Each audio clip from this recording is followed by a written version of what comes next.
Olá, pessoal! Está começando mais um Revista TST com as notícias da Justiça do Trabalho. E nesta edição a gente destaca: Estado de Mato Grosso é condenado por más condições de trabalho em hospital. Em decisão unânime, a terceira turma rejeitou a alegação de que o pagamento de indenização por dano moral coletivo teria impacto no orçamento da saúde. Brigadista deve receber adicional de periculosidade. A atividade de prevenção de incêndio é considerada típica de bombeiro civil. E ainda, na semana em que se celebra a consciência negra, vamos falar sobre o enfrentamento da desigualdade racial no mercado de trabalho. O Revista TST já está no ar.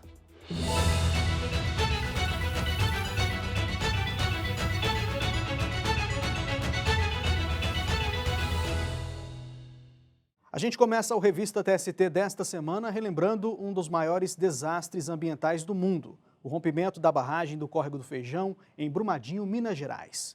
Em um processo que chegou à seção 1 de dissídios individuais, o irmão de uma engenheira morta na tragédia ambiental obteve direito à indenização sem precisar provar vínculo afetivo. Por maioria de votos, Anderson, o colegiado entendeu que o laço entre irmãos é presumido, ou seja, não é necessário apresentar provas do sofrimento causado pela perda.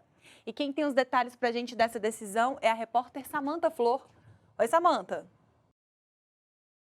Oi, Luane Anderson. Na reclamação trabalhista, o irmão que mora em Governador Valadares, em Minas Gerais, disse que a morte da única irmã deixou a família desolada e, por isso, pretendia obter reparação. Em defesa, a Vale alegou que o irmão não poderia pedir indenização em causa própria porque não era cônjuge, filho ou pai da vítima. O Tribunal Regional do Trabalho da Terceira Região em Minas Gerais manteve a decisão que havia reconhecido o direito à compensação. A sentença levou em conta que o irmão fazia parte do núcleo familiar e, portanto, o dano moral seria presumido, sem necessidade de prova.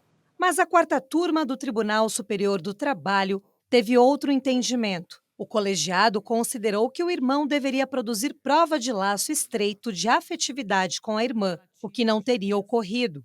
O homem, então, recorreu à seção 1 de dissídios individuais, órgão responsável pela uniformização da jurisprudência do TST. O ministro Augusto César, relator dos embargos na SDI 1, explicou que não se pode duvidar da existência de laços de afetividade em relação a pais, avós, filhos e irmãos. Nesses casos, presume-se que o vínculo afetivo entre irmãos existe, e no processo em julgamento, caberia à Vale provar o contrário, a fim de afastar o direito à indenização. Nesse grau de parentesco, esse laço de amizade e certamente de sofrimento pelo padecimento, pelo passamento tão drástico, de forma tão drástica dessa irmã, se presume, portanto, não haveria outra solução judicial senão a de data vênia entender que o dano moral em ré ipsa estaria comprovado. Se trata do dano em ricochete, como todos sabemos. Após pedido de vista regimental, o ministro Alexandre Ramos abriu divergência. Conforme entendimento do ministro, não caberia indenização com base no suposto vínculo afetivo do irmão da vítima. Isso porque o familiar era casado e morava a mais de 300 quilômetros de distância do local onde a irmã trabalhava e residia.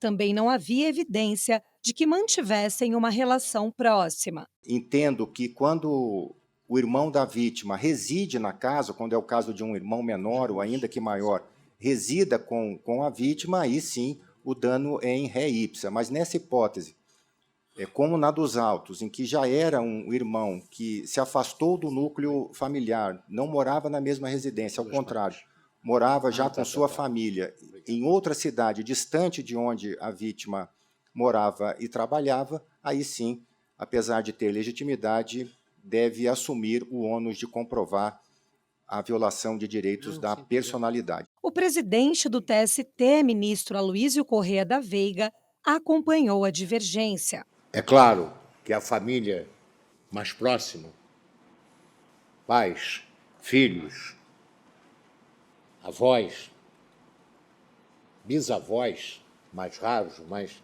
existem também. Agora, daí estender para o núcleo colateral, me parece que seria necessário a demonstração dessa afinidade mais próxima, que eu não estou dizendo que seja em comum. Apenas tenho resistência de tratar de maneira in re ipsa, simplesmente pelo fato acontecido, a responsabilidade pela indenização, criando uma regra objetiva de indenização. No entanto, por maioria, prevaleceu o entendimento de que o dano moral, nesse caso, é presumido e não exige provas adicionais. Com a tese de dano moral confirmada, o processo agora será devolvido à quarta turma, que deve analisar o recurso da Vale quanto ao valor da indenização, fixado em R$ 800 mil pelo TRT. Volto com vocês no estúdio. Tá certo, Samanta. Muito obrigada pela sua participação aqui no Revista TST. Obrigado, Samanta. Até a próxima. E para você que acompanha o tema do mês da Biblioteca Délio Maranhão do TST, o assunto de novembro é discriminação de gênero nas relações de trabalho. O material, que pode ser acessado pelo QR Code no canto da tela, aborda assuntos como a igualdade de remuneração entre homens e mulheres, discriminação do trabalho da mulher e assédio sexual no mundo do trabalho. Vamos fazer uma pausa e logo mais. Santander deve pagar gratificação especial a ex-gerente demitido sem justa causa. A gente volta já.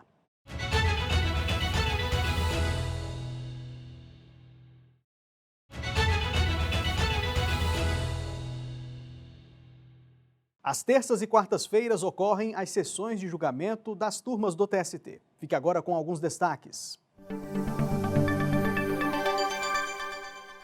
Um trabalhador de uma usina de açúcar e álcool que atuava como brigadista obteve direito de receber adicional de periculosidade. Pois é, Luana, segundo a 8ª turma, ao realizar atividade de prevenção e combate a incêndios, o profissional se enquadra como bombeiro civil e, por isso, tem o aditivo garantido. Quem acompanhou esse caso e tem os detalhes para a gente é o repórter Rafael Silva. Oi, Rafael. Olá, Anderson e Luana. O trabalhador disse que foi contratado como operador de estação de tratamento de água. Depois fez curso de brigadista e passou a atuar na prevenção e no combate a incêndios. Por isso alegou ter direito ao adicional de periculosidade. Mas a empresa sustentou que havia empregados contratados, preparados e treinados para essa função. Em primeiro grau, o direito ao adicional de 30% sobre o salário foi reconhecido. Mas o Tribunal Regional do Trabalho da 18ª Região, em Goiás, teve outro entendimento. Para o TRT, o profissional atuava raramente na prevenção de incêndios, o que não justificaria o pagamento do adicional. Já no TST, a relatora, ministra Adelaide Miranda Arantes, então presidente da 8ª turma, votou pelo restabelecimento da decisão de primeiro grau. De acordo com a ministra, o empregado que exerce a função de prevenção e combate a incêndio, ainda que não exclusivamente, é considerado bombeiro civil. A ministra destacou ainda que o artigo da Lei 11.901 de 2009, que exigia registro profissional, foi revogado. Isso tornou possível o enquadramento como bombeiro civil, mesmo sem habilitação. Não cabe mais recurso. Anderson, Luana. Rafael Silva com informações de um caso julgado pela 8ª turma. Obrigado, bom trabalho para você. E o estado de Mato Grosso foi condenado a pagar R$ 200 mil por dano moral coletivo após o descumprimento de normas de segurança, saúde e higiene em um hospital.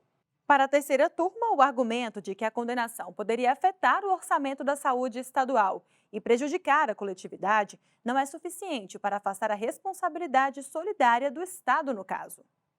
O Ministério Público do Trabalho ajuizou a ação civil pública após constatar várias violações no Hospital de Colíder, em Mato Grosso. Foram identificados vários casos de negligência relacionada a acidentes de trabalho. Materiais e equipamentos estavam sucateados. Também faltavam equipamentos de proteção individual e medidas de isolamento em casos de tuberculose e meningite. O diagnóstico de doenças contagiosas ocorria de forma lenta, o que colocava a equipe de saúde em risco. Além disso, o adicional de insalubridade era pago de forma inadequada. Diante das irregularidades, o MPT pediu a condenação solidária do hospital e do Estado, visando o cumprimento de normas de segurança e saúde e o pagamento de indenização por dano moral coletivo. Em primeiro grau, o pedido foi aceito e a reparação foi fixada em R$ 300 mil. Mas o Tribunal Regional do Trabalho da 23ª Região isentou o Estado do pagamento da indenização. Isso por causa do impacto no orçamento da saúde estadual que prejudicaria a coletividade. O MPT, então, recorreu ao TST. O ministro Alberto Balazeiro, relator do processo na terceira turma, explicou que as infrações cometidas afetam a coletividade de trabalhadores e violam normas de saúde, segurança e medicina do trabalho. Segundo o ministro, a condenação tem caráter pedagógico e visa prevenir futuras violações de direitos trabalhistas. Além disso, também busca assegurar o cumprimento dos princípios fundamentais da Constituição. Entretanto, o relator considerou excessivo o valor fixado na primeira instância e votou pela redução para R$ 200 mil. A decisão foi unânime e não cabe mais recurso. Fechando o nosso giro de hoje, o Banco Santander vai ter de pagar gratificação especial a um bancário. O profissional foi demitido sem justa causa após mais de 13 anos de serviços prestados à empresa. O benefício era pago apenas a alguns empregados sem critérios objetivos. A decisão da sexta turma do TST considerou que a medida desrespeitou o princípio constitucional da isonomia. O bancário trabalhava como gerente geral de uma agência do Santander em São Paulo. Na reclamação trabalhista, o empregado alegou que o banco concedia aos empregados com mais de 10 anos de serviço uma gratificação especial no ato da demissão. Só que ele não recebeu a parcela. O pedido de compensação não foi aceito nem pelo juízo de primeiro grau, nem pelo Tribunal Regional do Trabalho da 15ª Região em Campinas. Segundo o TRT, a gratificação é mera liberalidade do empregador, sem qualquer obrigação de que todos os trabalhadores sejam contemplados. O regional justificou ainda que o profissional não conseguiu provar qual norma interna da instituição financeira definia a concessão do prêmio a todas as pessoas dispensadas sem justa causa. O bancário recorreu ao Tribunal Superior do Trabalho. O caso foi analisado pela sexta turma. O relator do recurso, o ministro Augusto César, citou alguns casos semelhantes em que o tribunal decidiu favoravelmente aos trabalhadores. Isso porque o pagamento desse tipo de gratificação especial a apenas alguns empregados, por mera liberalidade e sem critérios objetivos, viola o princípio constitucional da isonomia. A prova caminha no sentido de que o primeiro reclamado pagava a gratificação por liberalidade aos servidores que considerava merecedores de uma recompensa pelos bons serviços prestados. Então, esse fundamento, sendo fundamento decisivo para indeferir a gratificação especial, ele está em franco contraste aqui com o que tem decidido a nossa jurisprudência. A ministra Cátia Arruda e o desembargador convocado José Pedro de Camargo, que integrava a sexta turma, acompanharam o relator. No caso aqui, de somenos a discussão dos 10 anos, né? Porque o regional adotou a tese da liberalidade e podia fazer para quem quisesse. E aí feriria o princípio da isonomia, que é o esteio de todas essas decisões que o ministro Augusto César colaciona no voto, artigo 5º da Constituição Federal. E então, neste caso, não podendo ser aplicada a questão da cessação, aqui, por óbvio, prevalece o tratamento isonômico que há de prevalecer. O reclamante ele recorre aduzindo que ele teria direito à parcela porque o banco instituiu essa parcela aos funcionários com contrato de trabalho há mais de 10 anos, dispensados sem justa causa. Vem o regional e diz que não existe essa regra. Não existe essa regra que os funcionários com mais de 10 anos deveriam receber.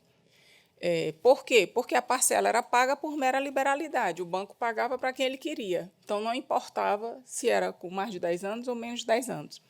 A nobre advogada vem à tribuna e alega que não se sabe se ele tinha ou não mais de 10 anos, mas a própria tese da empresa é que isso não é relevante, que o banco pagava por mera liberalidade. Então, realmente seria imprescindível, se houvesse um regulamento interno, se houvesse uma norma interna estabelecendo esses requisitos, me parece que seria imprescindível analisar se os requisitos existem ou não. Por unanimidade, a sexta turma condenou o banco ao pagamento da gratificação especial ao gerente-geral. O Santander chegou a entrar com embargos, mas desistiu do recurso. Logo após o intervalo, uma entrevista sobre a inserção de pessoas negras no mercado de trabalho. A gente volta em instantes.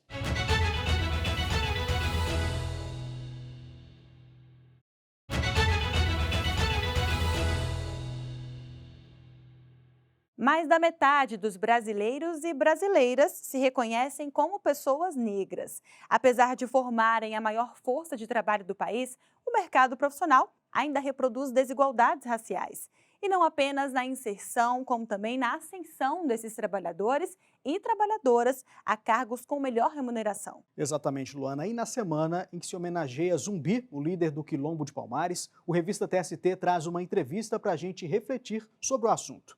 Quem conduziu essa conversa foi o repórter Rossini Gomes. Vamos conferir. Olá! Agora, em 20 de novembro, a gente comemorou pela primeira vez o Dia Nacional de Zumbi e da Consciência Negra. E qual que é a relação que existe entre pessoas negras e o mercado de trabalho? É justamente para tirar essa e outras dúvidas que a gente vai conversar agora com o professor Marcos Moreira. Ele é integrante do Núcleo de Estudos Afro-Brasileiros aqui da Universidade de Brasília e professor de pós-graduação em Direitos Humanos do CEAM, que é o Centro de Estudos Avançados Multidisciplinares. Professor, muito obrigado pela sua disponibilidade. Eu que agradeço, Rossini. É sempre um prazer falar contigo. Da mesma forma que a gente fala de consciência de classe, a gente fala de consciência negra, mas o que é essa consciência negra e quem é que tem que ter? Consciência é um processo que se desenvolve na gente, não é natural ter. Ninguém tem consciência política, consciência de classe trabalhadora, de consciência de identidade cultural, sem que aquilo seja construído, né? A consciência negra também é uma consciência que se constrói. Saber quem que é, se identificar com uma comunidade, se identificar com os mesmos problemas daquela comunidade, vai se construindo. E é um feriado como o dia 20, um feriado que ajuda a gente a construir um degrauzinho nessa construção de uma identidade, numa consciência de quem a gente é e do nosso passado de exclusão dentro da sociedade. Qual que é a relação entre as pessoas negras e o mercado de trabalho? Assim, essa pergunta parece ser simples, né? Mas ela é complicada porque ela tem muita história e para alguns ela é muito evidente, para outros ela é quase invisível. Mas os negros tradicionalmente são colocados numa situação de reserva no mercado de trabalho, né? Os trabalhos mais procurados são sempre destinados a pessoas brancas. Isso é meio tradicional no Brasil. Isso é que torna visível como que a situação de racismo em classes baixas ainda existe. Não é uma questão só de classe social, é uma questão também de questão racial. Então, o acesso ao trabalho é sempre mais destinado a pessoas brancas e pessoas negras, que ficam sempre no segundo plano. E, obviamente, algumas pessoas negras conseguem furar essa barreira, criar esse grau de exceção, mas os demais negros sempre são colocados numa situação de miséria. As favelas estão povoadas de pessoas negras. Então, toda uma estrutura econômica coloca as pessoas negras no lugar marginal da sociedade. Professor, o dado mais recente que a gente tem, do IBGE inclusive, diz que 54,5% da população economicamente ativa que trabalha de forma registrada, ela é negra, quase 54 milhões de pessoas.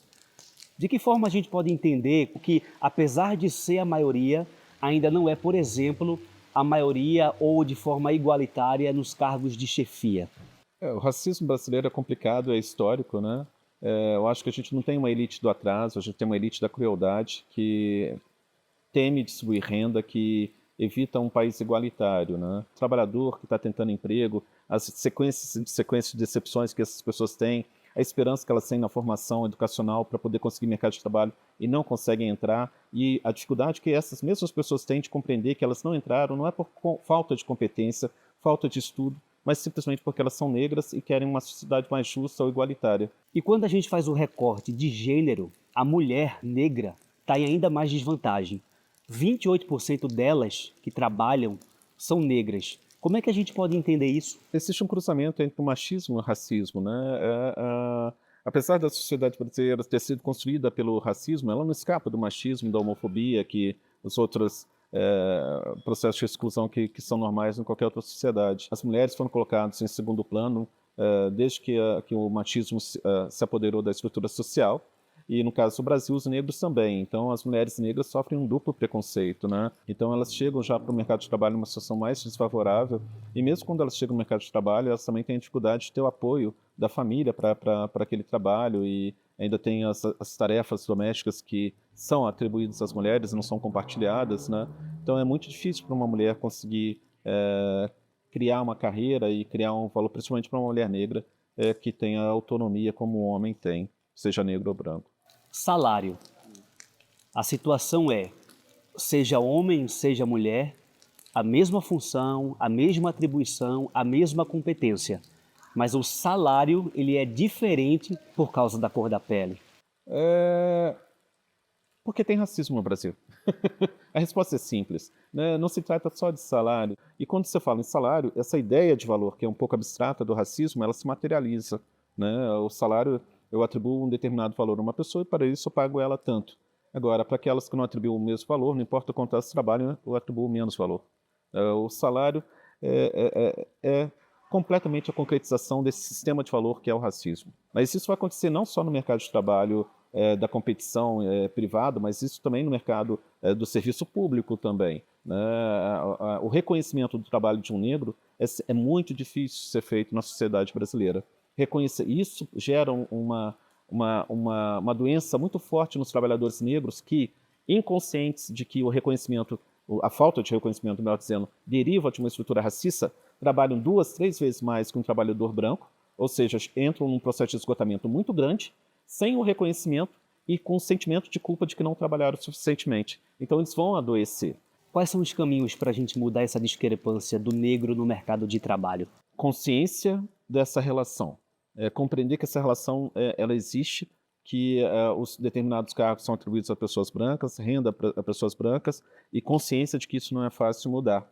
A gente também tem que falar de políticas públicas, de mudanças na lei, é um dos caminhos? Mudança de lei é importante, mas é importante compreender que lei sem força de lei é uma lei morta. É uma lei sem espírito de lei. A lei tem que ser construída, mas ela tem que ser construída de tal modo que as pessoas introjetem. Enquanto o Brasil não olhar para o próprio passado e ver que 300 anos de escravidão, 300 anos de violência, de estupro, de agressão física, de morte contra uma população é um crime, e esse crime tem que ser corrigido, enquanto você não reconhecer isso, nenhuma lei funciona. Enquanto a gente idolatrar o escravocrata e desprezar o escravizado, a nossa humanidade está comprometida, e qualquer lei dentro de uma sociedade onde a humanidade está comprometida é uma lei sem a virtude de lei. Professor, muito obrigado por essa entrevista, por esse grande bate-papo. Espera-se que, para quem nos acompanhou, tenha sido um conteúdo muito agregador e esclarecedor. Muito obrigado. Eu que agradeço, Rosinha. Espero encontrar contigo uma próxima vez. Um prazer.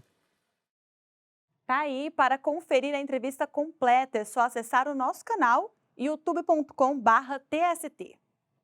Fique agora com mais notícias da Justiça do Trabalho.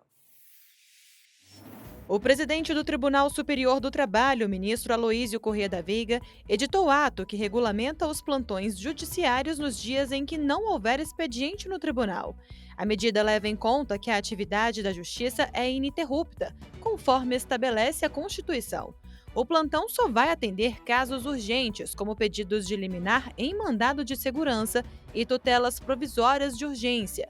O funcionamento dos plantões será em feriados e fins de semana. O serviço será prestado remotamente.